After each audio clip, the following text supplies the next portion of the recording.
গাজলের জনবহুল এলাকায় প্রকাশ্য দিবালোকে এক নাবালকের উপর প্রাণঘাতী হামলা, গলায় চাকু মেরে খুনের চেষ্টা এক নাবালককে। ঘটনাকে কেন্দ্র করে একদিকে যেমন চাঞ্চল্য, ঠিক তেমনই আতঙ্কের আবহ এলাকা জুড়ে। ঘটনাটি ঘটেছে মঙ্গলবার বেলা 2টা নাগাদ গাজল থানার অন্তর্গত শহরের প্রাণকেন্দ্র বিদ্রোহী মোড় এলাকায়। স্থানীয় সূত্রে জানা যাচ্ছে, ওই নাবালক কোনো কাজে বাড়ি থেকে বেরিয়েছিল। বিদ্রোহী মোড় এলাকায় ওই নাবালককে গলায় চাকু দিয়ে মারা হয়। এই ঘটনায় প্রশ্ন উঠতে শুরু করেছে সাধারণ মানুষের নিরাপত্তা নিয়ে। বিদ্রোহী মোড় সংলগ্ন এলাকায় রয়েছে দুইটি বিদ্যালয়, যেখানে মাধ্যমিক পরীক্ষা দিচ্ছেন বহু পরীক্ষার্থীরা। মোতায়েন রয়েছে বিশাল পুলিশ বাহিনী।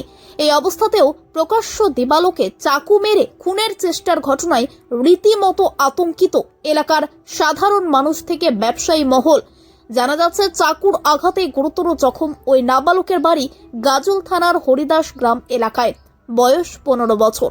তড়িঘড়ি উদ্ধার করে ওই নাবালককে দ্রুত গাজল স্টেট জেনারেল হাসপাতালে নিয়ে যাওয়া হয়।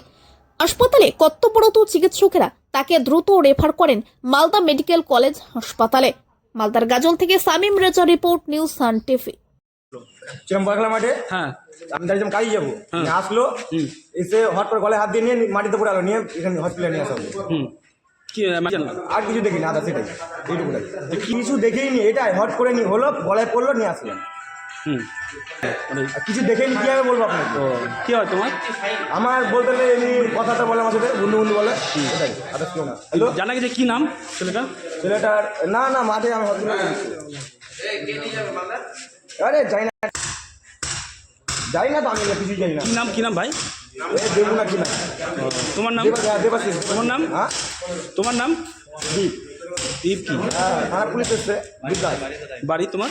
বাড়ি বিধানপুর।